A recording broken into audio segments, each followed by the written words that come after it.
بسم اللہ الرحمن الرحیم۔ سورۃ العصر میں جو اللہ رب العزت نے اس کو ذکر کیا تیسرے آیت مبارکہ میں، اس کے تقاضے ہم ذکر کریں گے اور اللہ تعالی نے سارے انسانوں کے خسارے سے نکلنے کا جو پروگرام دیا ہے اس کو ذکر کریں گے۔ اللہ رب العزت نے فرمایا آیت نمبر 3 میں سورۃ العصر کی، اِلَّا الَّذِينَ آمَنُوا، سوائے ان لوگوں کے جو ایمان لائے، وَعَمِلُوا الصَّالِحَاتِ، اور وہ نیک اعمال کرتے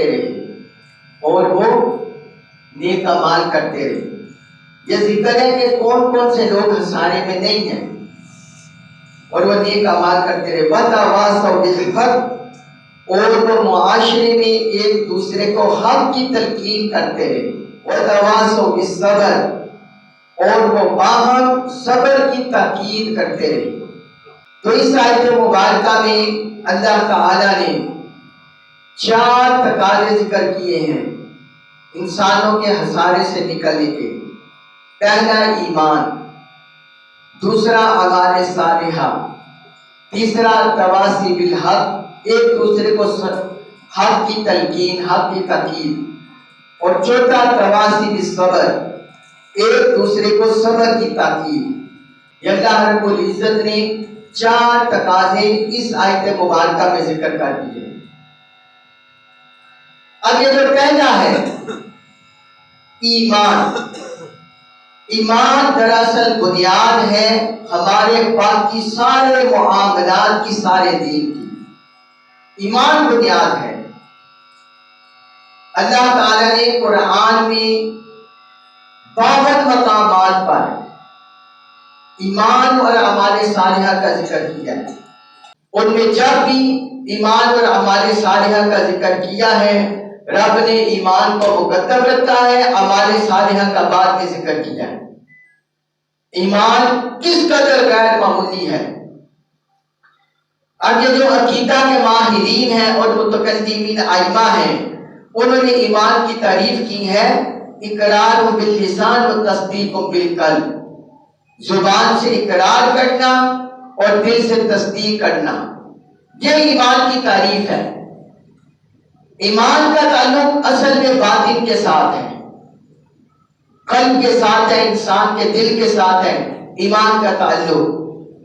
اگر کوئی انسان بظاہر طور پر کوئی کسی انسان پر ظلم کرے، جبر کرے، اسے دبانے کی کوشش کرے اور وہ زبان سے کلمہ کفر بھی کہہ دے اپنی جان بچانے کے لیے، اپنی عزت و آبرو کے تحفظ کے لیے، اگر وہ اپنی زبان سے کلمہ کفر بھی کہہ لے لیکن اس کا دل ایمان پر جمع ہوا ہو، ایمان پر ثابت قدم ہو، تو قرآن و سنت کی تعلیمات کے مطابق تب بھی مومن ہی رہتا ہے، کیونکہ ایمان کا اصل تعلق باطن کے ساتھ ہے، انسان کے قلب کے ساتھ ہے۔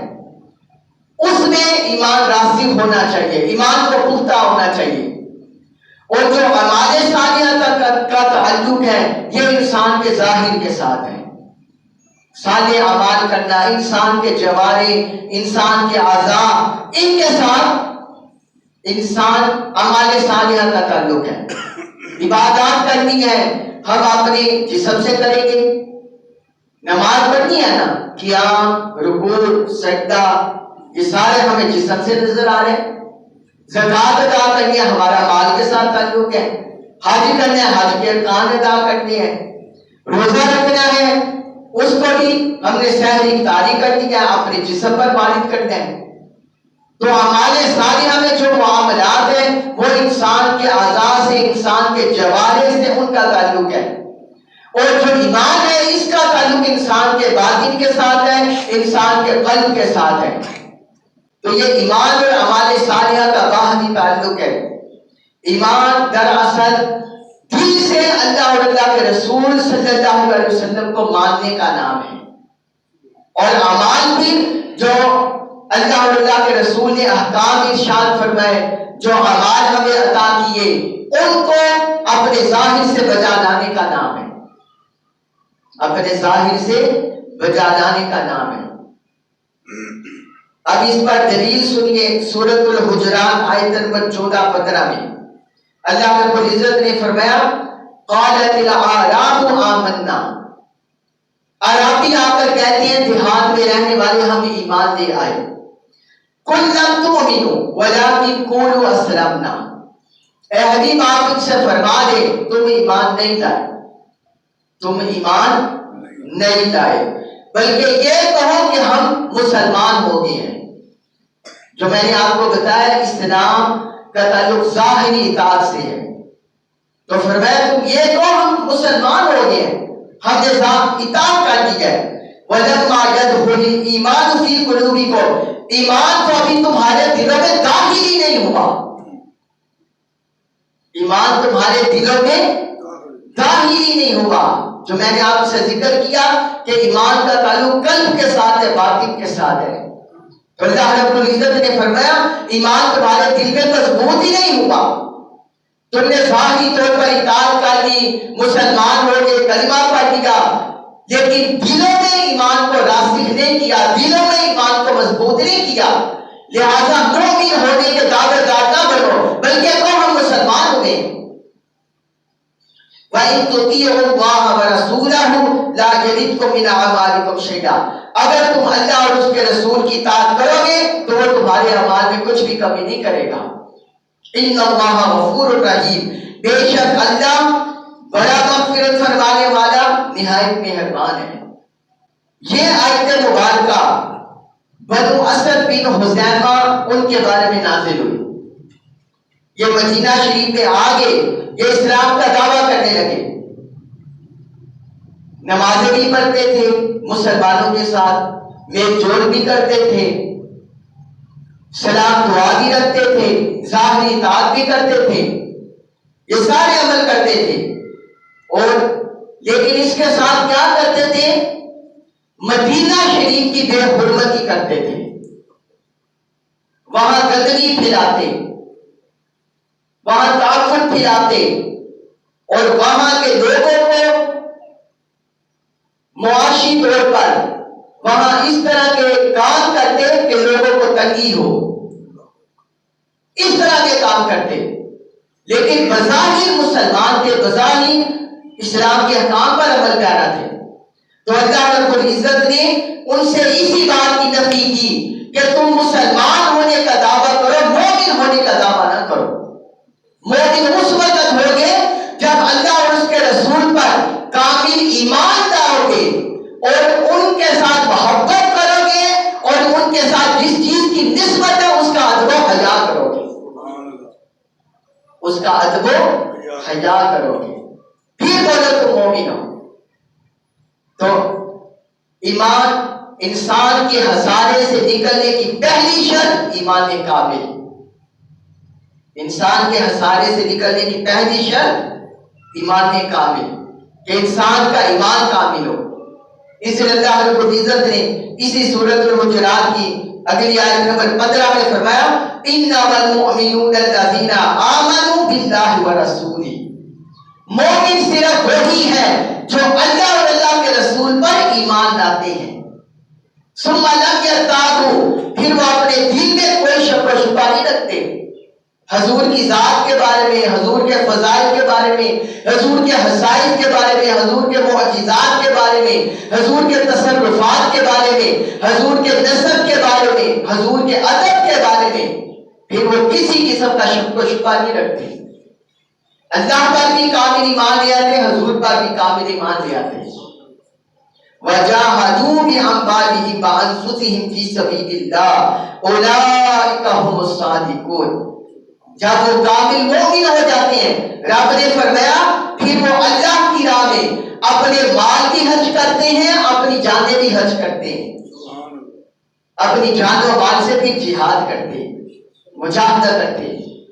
اولئک هم الصادقون، یہی لوگ سچے ہیں، یہی اپنے دعوی ایمان میں سچے ہیں۔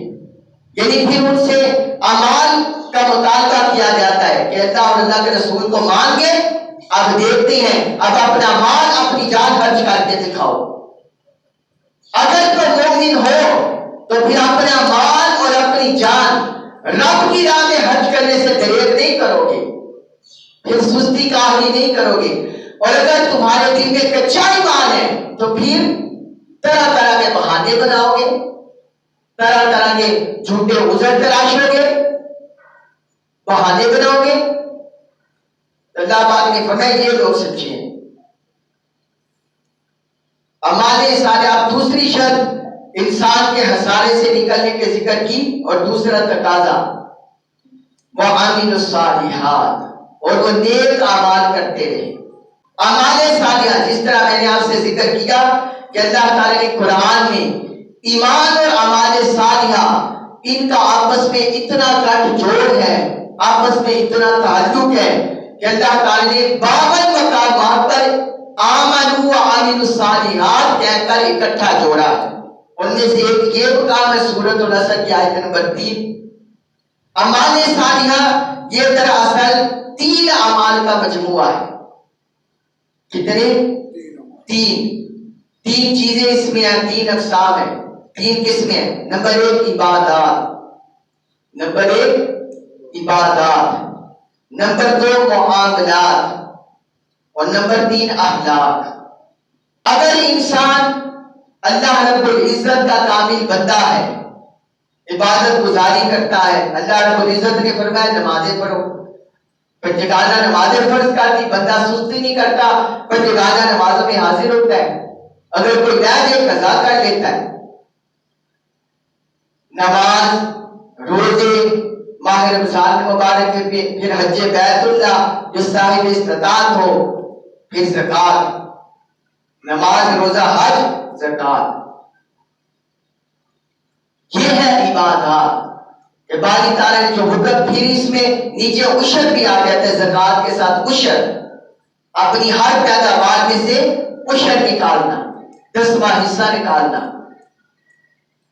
اس کا بھی پھر ذکر آ گیا۔ تو عبادات بجا لے بندہ۔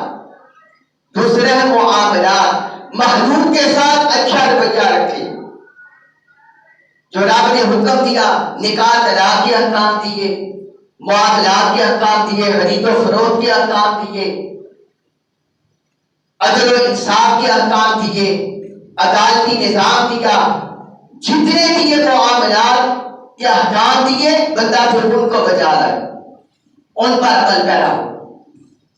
اور تیسرا اعمال صالحہ کی شکل ہے اخلاق، کہ بندہ اپنے اخلاق کو بہتر کرے، حسن اخلاق کا پیکر ہو، بد خلقی، بد مزاجی، گالی گلوچ، تانا زنی، غیبت، چغلی، بدخوئی، اس سے بچے، ان سے بچے۔ تو یہ اعمال صالحہ کی تینوں شکلیں ہیں۔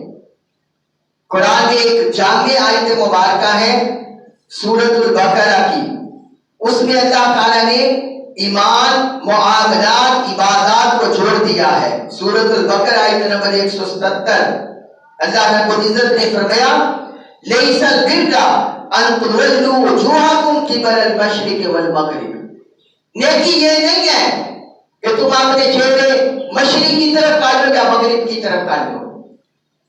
جس طرح کے یہود نصارہ سمجھتے تھے، وہ کہتے تھے مسلمانوں نے یہ اپنا چہرہ جو ہے بیت المقدس سے بیت اللہ کی طرف کیوں پھیر دیا ہے؟ وہ سمجھتے تھے بس اپنے چہرے بیت المقدس کی طرف کر لینا یہی اثر ہے، بس یہی کام پورا ہو گیا، باقی اللہ اور اللہ کے رسول کی مانے یا نہ مانے، اپنے چہرے پھیر لیے، بات پوری ہو گئی۔ اللہ تعالیٰ نے فرمایا یہ اصل نیکی نہیں ہے کہ تم اپنے چہرے مشرق کی طرف کرو اور مغرب کی طرف۔ ہاں وَلَٰكِنَّ الْبِرَّ مَنْ آمَنَ بِاللَّهِ وَالْيَوْمِ الْآخِرِ وَالْمَلَائِكَةِ وَالْكِتَابِ وَالنَّبِيِّينَ، البتہ اصل نیکی یہ ہے کہ بندہ اللہ پر، یوم آخرت پر، فرشتوں پر، اس کی اتاری ہوئی کتاب پر اور انبیاء کرام پر ایمان لائے۔ یہ اصل نیکی ہے، یہ اصل نیکی ہے۔ تو آپ نے دیکھا باقی اعمال کا ذکر بعد میں آ رہا ہے، پہلے اللہ تعالیٰ نے آغاز کہاں سے کیا؟ ایمان سے۔ کس سے کیا؟ ایمان سے۔ ایمان اصل ہے، اللہ اور اللہ کے رسول پر ایمان یہ اصل ہے۔ اگر بندے کا ایمان کامل ہے، باقی معاملات میں کمی کا کوئی خطائیں ہیں، کوئی نقص ہے، ایمان کامل ہو تو اللہ تعالیٰ اپنے فضل سے وہ کمی کجی چاہے تو پورا فرما دے، وہ چاہے تو پورا فرما دے، اور چاہے تو ان اعمال پر گرفت کر لے، بدعمالیوں پر، یہ اللہ تعالیٰ کی مشیت پر ہے۔ تو اللہ رب العزت نے فرمایا اصل نیکی یہ ہے اللہ پر، یوم آخرت پر، فرشتوں پر، کتابوں پر اور انبیاء کرام پر ایمان لانا۔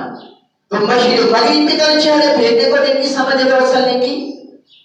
اور آگے فرمایا وَآتَ الْمَالَ عَلَى حُبِّهِ ذَوِي الْقُرْبَى وَالْيَتَامَى وَالْمَسَاكِينَ وَابْنَ السَّبِيلِ وَالسَّائِلِينَ وَفِي الرِّقَابِ۔ اب معاملات کی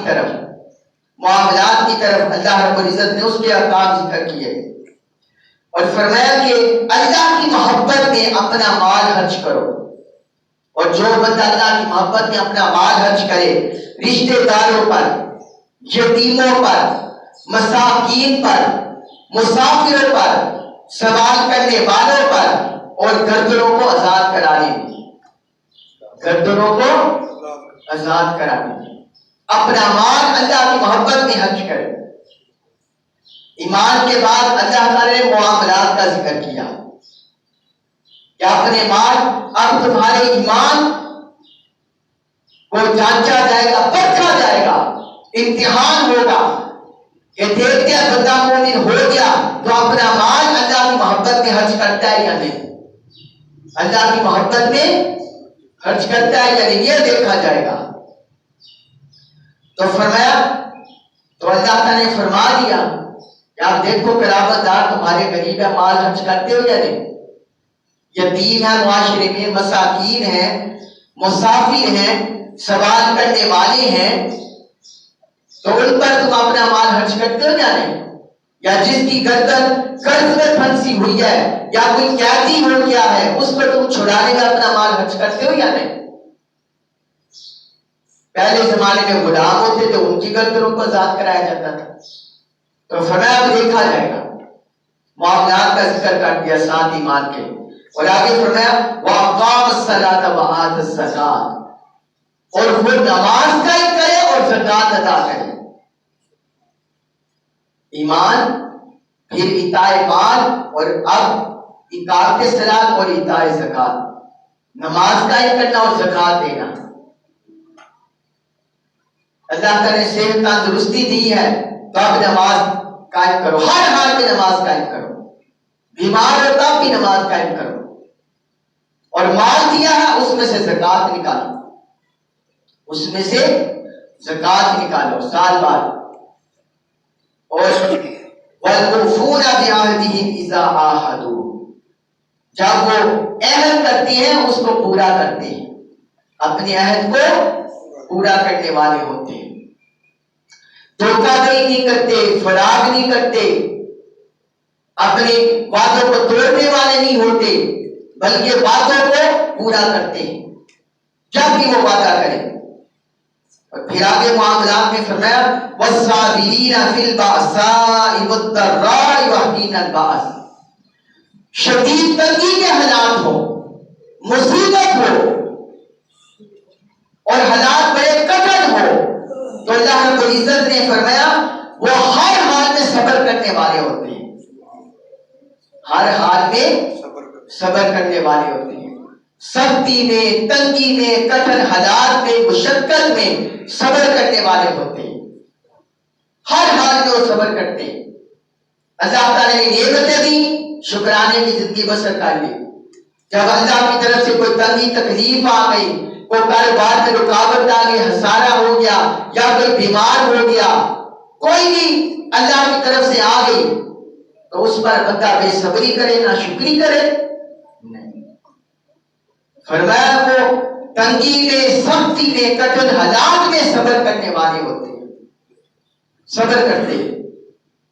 اولئک الذین صدقوا واولئک هم المتقون، اللہ رب العزت نے فرمایا یہی لوگ سچے ہیں اور یہی لوگ متقین ہیں۔ تو سورۃ البقرہ آیت نمبر 177 میں اللہ تعالی نے ایمان کو مال حج کرنے کو، نماز قائم کرنے کو، زکات دینے کو، وعدہ پورا کرنے کو، صبر کرنے کو، ان سب عبادات، معاملات اور ایمانیات کو جوڑ دیا۔ وَعَمِلُوا الصَّالِحَاتِ إِلَّا الَّذِينَ آمَنُوا وَعَمِلُوا الصَّالِحَاتِ۔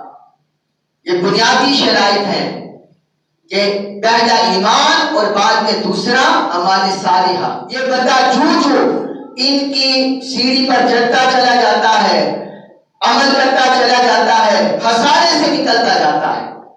تیسری شرط ذکر کی انسان کے خسارے سے نکلنے کی، وَتَوَاصَوْا بِالْحَقِّ، وہ باہم ایک دوسرے کو حق کی تلقین کرتے ہیں۔ اب یہ بھی ایک بڑا اہم پہلو ہے۔ حضرات گرامی قدر، میرے بھائیوں، دوستوں اور بزرگوں، آگے دیکھیں، میں نے نمازیں پڑھ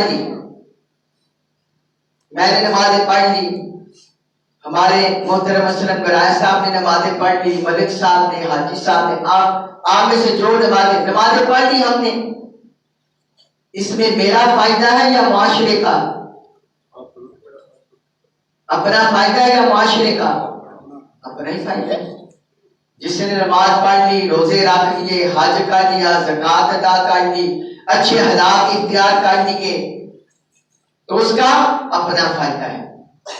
اللہ رب العزت کا دین بڑا وسیع ہے، اس میں انفرادی اصلاح کے ساتھ ساتھ اجتماعی اصلاح کا درس ہے، انفرادی بہتری کے ساتھ ساتھ اجتماعی بہتری کا درس ہے۔ یہ جو متواصل، یہ جو تواصل جملہ ہے، یہ دراصل عربی گرامر میں باب تفاعل سے آتا ہے۔ باب تفاعل، اس میں ایک بندے کا کنٹریبیوشن نہیں ہے، ایک بندے کا عمل نہیں ہے، بلکہ اس میں معاشرے کے دیگر افراد کو ساتھ ملا کر عمل کا درس ہے۔ اللہ رب العزت نے فرمایا کہ خسارے سے نکلنے والوں کے لیے تیسری شرط یہ ہے کہ وہ معاشرے کے باقی افراد کو، اپنے بھائیوں کو، اپنی بہنوں کو، مسلمان کو ملا کر حق کی دعوت دیں، حق کی دعوت دیں۔ وَتَوَاصَوْا بِالْحَقِّ، تو ایک دوسرے کو حق کی تلقین کرے۔ جو اللہ اور اللہ کے رسول کے احکام پر انہوں نے عمل کیا ہے، اس نور کو اپنی حد تک محدود نہ رکھے، اس دعوت کو اپنی حد تک محدود نہ رکھے، اس بلائی کو، اس خیر کو صرف اپنے آپ میں بند نہ رکھے، بلکہ اب دعوت حق کا پیغام پھیلائیں، اس نور کا پیغام پھیلائیں، دوسروں کو دعوت دیں، دوسروں کو دعوت دیں۔ جو اللہ رب العزت نے قرآن میں ذکر کیا، کنتم خیر امۃ اخرجت للناس تأمرون بالمعروف وتنہون عن المنکر، فرمایا تم بہترین امت ہو۔ کس وجہ سے تمہیں لوگوں کے لیے نکالا گیا ہے؟ کس وجہ سے کہ تم لوگوں کو نیکی کا حکم دو اور برائی سے روکو، صرف اپنی ذات کی حد تک قید نہ ہو جاؤ۔ جس طرح ہمارے معاشرے میں بعض لوگ ہوتے ہیں، وہ کہتے ہیں سانو دوسرے نے کہ اسی نمازاں پڑھنے میں بس اتنا کافی ہے، اسی روزے رکھنے میں سانو اتنا کافی ہے، اسی حلال کمانے میں سانو اتنا کافی ہے۔ نہیں، اللہ تعالیٰ نے فرمایا اب اس حق کی دعوت میں دوسروں کو شریک کرو، اب یہ دوسروں تک پہنچاؤ، اپنے ساتھ شامل کرو، حق کی دعوت کو پھیلاؤ۔ قرآن نے ایک اور مقام پر فرمایا سورۃ التوبہ میں، والمؤمنون والمؤمنات بعضهم اولیاء بعض، مومن مرد اور مومن عورتیں ایک دوسرے کی مددگار ہیں۔ اب یہ دیکھیے، ہم سمجھتے ہیں کہ ہماری مسلمان بہنیں وہ مسلمان مردوں کے کام نہیں کر سکتی، رب نے فرمایا مومن مرد اور مومن عورتیں ایک دوسرے کی مددگار ہیں۔ کس اینگل میں؟ یأمرون بالمعروف وینہون عن المنکر، وہ نیکیوں کا حکم دے اور برائیوں سے روکے۔ جہاں مسلمان خواتین کو ضرورت ہے، مسلمان مرد ان کی مدد کرے، دین حق کو پھیلانے میں، دین کی ترویج کرنے میں، امر بالمعروف و نہی عن المنکر کرنے میں، اور جہاں مسلمان مردوں کو مومن مردوں کو ضرورت ہے، مومن خواتین ان کا ساتھ دے۔ دے، دین حق کی ترویج میں، دین حق کی اشاعت میں. جس طرح ہم نے غزوہ احد میں ذکر کیا تھا کہ صحابیات اور ہماری مائیں حضور صلی اللہ علیہ وسلم کی ازواج مطہرات وہ بھی غزوہ احد میں ساتھ ساتھ شامل تھی، ساتھ ساتھ شامل تھی، مگر ان کے کچھ اور ذمہ داریاں تھی جو وہ نبھا رہی تھی، اور مومن مرد صحابہ کرام اور ذمہ داریاں تھی. تو اللہ تعالیٰ نے فرمایا، حضور صلی اللہ علیہ وسلم کا فرمان سنیے، فرمایا بلغوا عنی ولو آیۃ، میری طرف سے دین کے احکام پھیلا دو، پہنچا دو، چاہے کسی کو ایک آیت مبارکہ کا فہم ملا ہو، ایک آیت مبارکہ بھی کسی نے سیکھی ہو، تو فرمایا اس کا پیغام بھی دوسروں تک پہنچا دو. تو یہ ہے وَتَوَاصَوْا بِالْحَقِّ، جو تیسرا تقاضا، تیسری شرط انسان کے خسارے سے نکلنے کی. حق کا پیغام پھیلاؤ، حق کی ترویج کرو، حق کی دعوت دو کہ سارا معاشرہ اللہ اور اللہ کے رسول کی تعلیمات میں رنگ جائے اور متبع ہو جائے، پیروکار ہو جائے. چوتھا فرمایا انسان کے خسارے سے نکلنے کا تقاضا اور شرط وَتَوَاصَوْا بِالصَّبْرِ، وَتَوَاصَوْا بِالصَّبْرِ، سب پڑھے وَتَوَاصَوْا بِالصَّبْرِ. اب یہ بھی باب تفاعل سے ہے.